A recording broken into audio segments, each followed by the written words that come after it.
श्रोता प्रेमियों, मैं राम सागर शास्त्री आप लोगों के समक्ष रखने जा रहा हूं एक प्रसंग, द्रोणाचार्य की मृत्यु। देखिए, भगवान कृष्ण ने धर्मराज से कहा, राजन, द्रोणाचार्य की मृत्यु का सामान तैयार है। अब उनके सामने तुम इतना ही कह दो कि ऐसा स्थान मारा गया, नरो वा कुंजरो, मनुष्य अथवा हाथी। यह शब्द बोलने में मैं आपसे कोई झूठ नहीं बोलवा रहा हूं। आज जब द्रोणाचार्य ने धर्मराज से पूछा, क्या सचमुच ऐसा स्थान मारा गया? धर्मराज कहने लगे, ये बिल्कुल सत्य है कि ऐसा स्थान मारा गया, वह मनुष्य था या हाथी। धर्मराज की आधी बात द्रोणाचार्य ने सुन पाई। आगे पर भगवान कृष्ण ने शंख बजा दिया, जिससे हाथी अथवा मनुष्य या शब्द उन्हें सुनाई नहीं पड़े। याधे वचन द्रोण सुनि पाए, अवाधे मार शंख बजाए। देखिए, द्रोणाचार्य को एक श्राप लगा हुआ था कि तुम्हारी मृत्यु पुत्र के शोक में होगी। द्रोणाचार्य जिस समय जंगल में तपस्या कर रहे थे, उस समय ऋषिमुनियों के बच्चे वहां आकर क्रीड़ा करते थे। उद्यालक इसके पुत्र ने एक बार बाघ के समान शब्द किया, जिसको सुनकर ऋषियों की पत्नियां भयभीत हो गई। उद्यालक के पुत्र पर द्रोणाचार्य ने शब्द वेदी बाण का संधान कर दिया। बाण के लगते ही उसका प्राणांत हो गया। अब तो सारे बच्चे शोर मचाने लगे।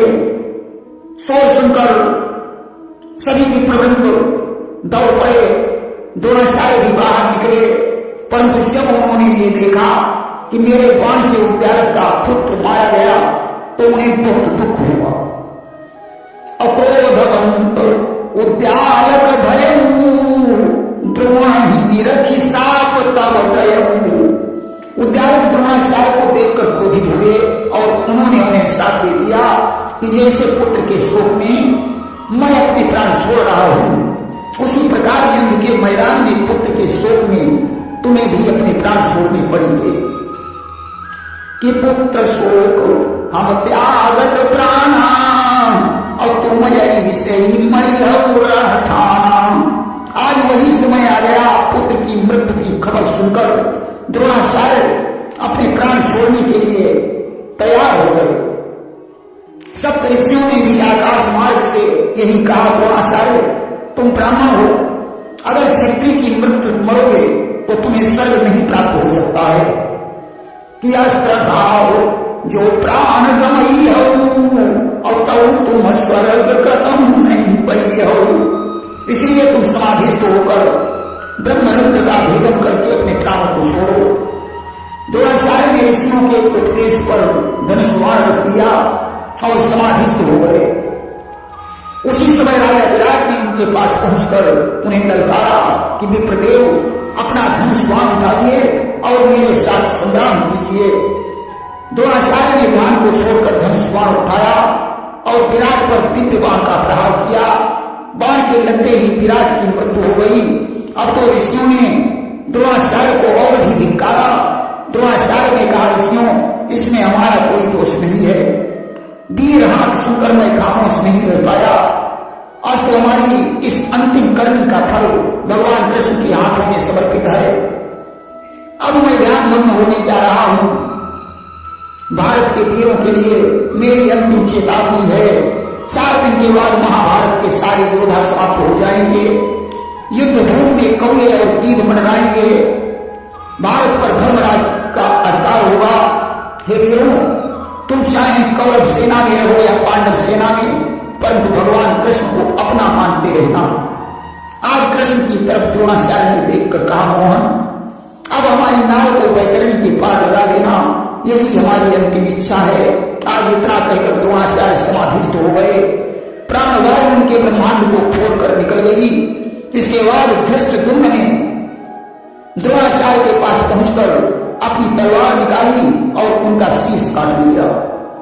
तीरथ ते उतरी खंग लगी हाथा, और मारो जाई द्रोण के माथा। शाम हो गई थी। सारे वीर अपने अपने सिरे भी चले गए। उधर अश्वत्थामा को जब होश आया तो उसने भगवान शंकर का ध्यान किया। देखिए शिव पुराण में अश्वत्थामा को शिव का अवतार माना गया है। उसने कहा प्रभु आपने हमारे प्राणों की रक्षा की है, अब आपसे इतनी ही याचना है कि एक पहर के अंदर मुझे सेना में पहुंचा दीजिए। इस सिंधु ने सैन्य में दिया उसे पहुंचाए, दुर्योधन रोने लगा द्रोणी से लिपटाए। भगवान शंकर ने उसे सेना में पहुंचा दिया। दुर्योधन अश्वत्थामा से लिपट कर रोने लगा कि भैया भैया हो गया नाश, क्षण भर न तुम्हारे रहने पर, आचार्य देह को छोड़ गए उन धर्मराज के कहने पर। हे भैया विनाश हो गया, तुम्हारे न दिखाई पड़ने पर गुरुदेव ने धर्मराज की बात पर विश्वास कर लिया और उन्होंने अपने प्राणों को छोड़ दिया। कृष्ण ने तुम्हारी मृत्यु का ढिंढोरा पीट दिया, जिससे आचार्य संसार छोड़कर चले गए। परंतु धृष्टद्युम्न ने ध्यान अवस्थित गुरुदेव पर तलवार चलाकर उनका शीश काट लिया। ऐसी बात सुनकर अश्वत्थामा को क्रोध आ गया और उसने प्रतिज्ञा की कि धृष्टद्युम्न मारं मैदाना, अब तब पित्र ही दी हम जलदाना। उसने कहा जब तक मैं धृष्टद्युम्न का संहार नहीं करूंगा तब तक पिता का तर्पण नहीं कर सकता हूं। उस धृष्टद्युम्न का जो रण में कटाऊं काम तमाम नहीं, तो शपथ पिता की करता हूं अश्वत्थामा नाम नहीं। राजन अब सेनापति का भार कर्ण को समर्पित कीजिए। आज कर्ण को 3 दिन के लिए सेनापति बनाया गया। कर्ण ने प्रतिज्ञा की कि जितना होगा जैसे होगा या सेवा भार उठाऊंगा, अपना सर्वस्व दे डालूंगा, कुरदल की जान बचाऊंगा। उसने कहा मैं पूरी निष्ठा के साथ अपना सर्वस्व निछावर करके कौरव दल की जान को बचाऊंगा। और कृष्ण समान सारथी पावं तो कोटि न अर्जुन मार गिरावं। मुझे अगर कृष्ण के समान सारथी मिल जाए तो एक अर्जुन की बात ही छोड़ो, मैं करोड़ों अर्जुनों का संहार कर सकता हूं। सबने ने शल्य से कहा कि आप कर्ण के सारथी बन जाएं। शल्य ने कहा कि एक राजा अगर भिखारी का सारथी बन जाए तो ये लज्जा का विषय है। दुर्योधन बोला मामा आप हमारे स्वार्थ के लिए कर्ण के सारथी बन जाएं। शल्य ने स्वीकार कर लिया। उधर धर्मराज ने कृष्ण से कहा मोहन बाबा भीष्म से उपाय पूछकर उन्हें सिरसैया पर सुला दिया। गुरु द्रोणाचार्य से झूठ बोलकर उनका वध करवा दिया। मुझे तो ऐसी जीत हार से भी बदतर लगती है। कृष्ण ने कहा धर्मराज नीति और राजनीति में अंतर होता है। जब सत्य में झूठ मिल जाता है तो उसे राजनीति कहते हैं। जिस झूठ में पराया हित हो उसे उसमें पाप नहीं होता है। ऐसा झूठ साच से भी बढ़कर है। अगर झूठ अपने हित के लिए बोला जाए तो उससे बड़ा कोई पाप नहीं होता। दुर्योधन पाप की जड़ है। द्रोणाचार्य उस जड़ को मजबूत बना रहे थे, इसलिए अधर्मी का साथ देने वाले को मिटाना भी आवश्यक है, अन्यथा पृथ्वी का उद्धार कैसे होगा। अब ये सब कुछ छोड़कर तुम्हें कल के युद्ध पर विचार करना चाहिए। कल कर्ण सेनापति बनेगा।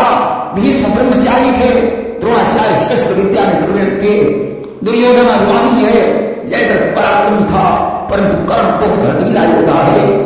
उसके पास 5 करारे बाण हैं जो उसे महर्षि परशुराम ने दे रखे हैं। अगर वे बाण अपने पास आ जाएं तो परम कल्याण हो सकता है। इसलिए कुंती बुआ को भेजकर वे बाण मंगवा लीजिए। धर्मराज ने कुंती को भेज दिया। कुंती ने जाकर कर्ण से कहा बेटा अर्जुन तुम्हारा भाई है, तुम दुर्योधन का साथ छोड़कर भाइयों से मिल जाओ। कर्ण ने कहा मां मुझे सब कुछ पता है, सूर्यदेव का दिया हुआ अनल चीर इसका प्रमाण है, परंतु मैंने दुर्योधन का नमक खाया है, वह हमारा सच्चा मित्र है, मैं उसका साथ कभी नहीं छोड़ूंगा। कुंती ने कहा बेटा कि तुम्हारे पास जो परशुराम के दिए हुए 5 बाण हैं वह बाण मुझे प्रदान कर दो। कर्ण ने बाणों को चरणों में डाल दिया और कहने लगा मां यह बाण नहीं बल्कि मेरे प्राण। कुंती की आंखों में आंसू भर आए। वे बाण को लेकर वापस लौट आई। उधर देवराज इंद्र अपने पुत्र अर्जुन की विजय हेतु ब्राह्मण बनकर कर्ण से कुंडल कवच मांग लाए और बदले में उसे वज्र शक्ति प्रदान कर दी। इंद्र ने धर्मराज को कुंडल और कवच दे दिए और कृष्ण से कहने लगे कि अर्जुन कर्ण बयरु भारी और तुम रक्षा करी हो बनवारी। अर्जुन और कर्ण का बहुत बड़ा पैर है, इसलिए हे कृष्ण तुम ही रक्षा करना। देखिए महाभारत के सभी योद्धाओं के पूर्व जन्म की कोई न कोई कहानी है। दुर्योधन कलयुग का अवतार था, द्रौपदी चंडी का अवतार थी, अश्वत्थामा शिव का अवतार था, तो कर्ण तंभोदभवा नाम का राक्षस था जिसका नर नारायण से बैर था। अर्जुन नर के और कृष्ण नारायण के अवतार थे। आज प्रातः काल होते ही पुनः संग्राम छिड़ गया। अश्वत्थामा तो शासन शकुनी कृतवर्मा दुर्योधन युद्ध के मैदान में उपस्थित हो गए। इधर धर्मराज की सेना कौरवों के सामने है। दुर्योधन आज सजे भीगे रथ पर सोहायमान है, मानो इंद्र के विमान पर बैठा है। कर्ण के रथ की डोर शैल के हाथों में है, इधर अर्जुन के रथ की डोर कृष्ण के हाथों में है। भगवान कृष्ण ने भीम से कहा तुम धृष्टद्युम्न के को साथ में लेकर कर्ण से युद्ध करो। अर्जुन ने कहा मोहन कर्ण तो मेरा शिकार है। भगवान ने कहा अर्जुन आज कर्ण के हाथों में वज्र शक्ति है, इसलिए उसके सामने जाने पर तुम ही शिकार हो सकते हो। कृष्ण ने कहा कर्ण के पास वह वज्र शक्ति बलकारी है, इसलिए सामने जाने में इस समय न कुशल तुम्हारी है। वह शक्ति शाम से पहले ही उसके हाथों से निकल जाएगी, तब तुम उसका सामना करना। आज अर्जुन अश्वत्थामा के साथ युद्ध करने लगे, बाणों पर बाण चल रहे हैं। कर्ण ने शल्य से कहा सारथी मेरा रथ अर्जुन के सामने ले चलो। शल्य ने रथ की डोर खींची, कर्ण ने अर्जुन को हाथ लगाई। अरे भिमंगे अर्जुन, इतनी भीख मंगवाकर भी तुझे मेरे साथ युद्ध करने में संदेह हो रहा है। मेरा सामना कर, मुझे भीम से युद्ध करने में आनंद नहीं आ रहा है। भीम ने कहा कर्ण पहले तुम्हारी दवा मैं करूंगा, बाद में अगर मर्द बाकी रहे तो अर्जुन के पास चले जाना। भीम ने 20 बाण कर्ण की खोपड़ी में मारे। कर्ण क्रोधित हो गया, उसने 25 बाणों का संधान कर दिया। अब तो भयानक युद्ध होने लगा। शकुनी और सहदेव, नकुल और कृतवर्मा, दुर्योधन और धर्मराज, घटोत्कच और दुर्योधन का युद्ध हो रहा है। नाना प्रकार के अस्त्र शस्त्र चल रहे हैं। कर्ण ने भीम सेन के रथ को घोड़ों से चूर्ण कर दिया। भीम को विरथ देखकर धृष्टद्युम्न ने सामना किया। भीमसेन गदा लेकर सेना का संहार करने लगे। दुर्योधन 100 वालियों के सहित युद्ध कर रहा था। उसने भीमसेन पर 100 वालों का संहार किया। भीमसेन ने उसके 20 भाइयों को मार डाला। ऐसी दिशा देखकर कर्ण भीम के आगे बढ़ा और बाणों से सेना का खलिहान करने लगा। धर्मराज बाणों की वर्षा करने लगे। शल्य ने कर्ण से कहा धर्मराज को नागपाश में बांध लीजिए। जो उसने नागपाश का उद्यम किया, धर्मराज ने करुण बाण से उसे काट दिया। धृष्टद्युम्न ने धर्मराज को पीछे हटाया और कर्ण से युद्ध करने लगे। उधर अश्वत्थामा और अर्जुन का भयंकर युद्ध हो रहा है। धीरे धीरे शाम होने को आ गई। अब तब कृष्ण बखाना अब आप युद्ध कहूं करो बयाना। भगवान कृष्ण ने घटोत्कच से कहा तुम माया में युद्ध करके कौरव दल का विनाश करो। घटोत्कच ने माया से अंधकार कर दिया। वृक्ष और शिलाओं की वर्षा करने लगा। अब तो हाहाकार मच गया। दुर्योधन कर्ण को पुकारने लगा कि मारो असुर विलंबन लावो और संकट ते अब मोहि छुड़ाओ। कर्ण ने कहा राजन अगर मैं वज्र शक्ति का प्रहार घटोत्कच पर करूंगा तो कल अर्जुन का सामना कैसे करूंगा। दुर्योधन ने कहा आज जब सभी तीर घटोत्कच के हाथों से मारे जाएंगे तो तुम्हारी वज्र शक्ति से क्या फायदा होगा। किया वजह नहीं कहा करो तुम भाई हमारी असुर कहूं देव गिराई। कर्ण मजबूर हो गया। उसने वज्र शक्ति का प्रहार किया। घटोत्कच को मारकर वज्र शक्ति इंद्र के पास चली गई। घटोत्कच के के मरते ही सेना में प्रकाश हो गया। कौरव दल में जय जयकार होने लगी। शंखनाद के साथ संग्राम बंद हो गया। दोनों दल अपने अपने शिविर में पहुंचे। हिडम्बी अपने पुत्र की मृत्यु का समाचार सुनकर विलाप करने लगी कि रोदन करही हिडम्बी कैसे और बिछुड़ी गाय बच्च सो जैसे। भीमसेन पुत्र के सोच में बहुत रो रहे हैं। भगवान कृष्ण भीमसेन को समझाने लगे, भीमसेन इस संसार में कोई अमर होकर नहीं आया है, एक न एक दिन सभी को मरना पड़ेगा। घटोत्कच ने अपने प्राण को देकर अर्जुन के प्राणों की रक्षा की है। अब हिम्मत से काम लीजिए। तुमने जो प्रतिज्ञा की है कि दुशासन की भुजाएं उखाड़ कर उसके रक्त से द्रौपदी को स्नान करवाऊंगा, उस प्रतिज्ञा को क्या भूल गए हो? इतनी बात सुनकर भीमसेन ने आंसुओं को पोंछ डाला। प्रातःकाल फिर से संग्राम छिड़ गया। इस सुबह हुआ फिर मर गया उसी भांति संग्राम, अपने अपने दांव पर पहुंचे वीर तमाम। आज भीमसेन ने दुशासन का और अर्जुन ने कर्ण का सामना किया। कर्ण ने अर्जुन के लिए ललकार लगाई, आओ अर्जुन आज मेरे साथ संग्राम करो। शल्य ने हंसकर कहा, देखो आज एक कौवा हंस को ललकार कहा। कर्ण ने कहा, सारथी अगर तुम मेरा जोश नहीं बढ़ा सकते हो तो कम से कम खामोश ही बने रहो। शल्य ने कहा, दूसरों के टुकड़े खाने वाला कौवा नहीं तो और क्या कहा जाएगा। कर्ण ने कहा, तुम सारथी हो, बहस करने की जरूरत नहीं है, अतिशीघ्र मेरा रथ अर्जुन के सामने ले चलो। शल्य ने अर्जुन के सामने रथ पहुंचाया।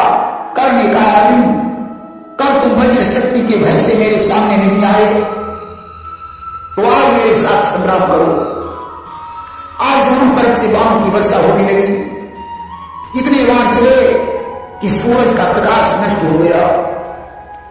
अर्जुन ने अग्नि बाण छोड़ा तो कर्ण ने मेघ बाण से धर्मराज की सेना को रथ वाहन के सहित बहा दिया। अर्जुन ने वायु बाण छोड़कर मेघों को उड़ा दिया।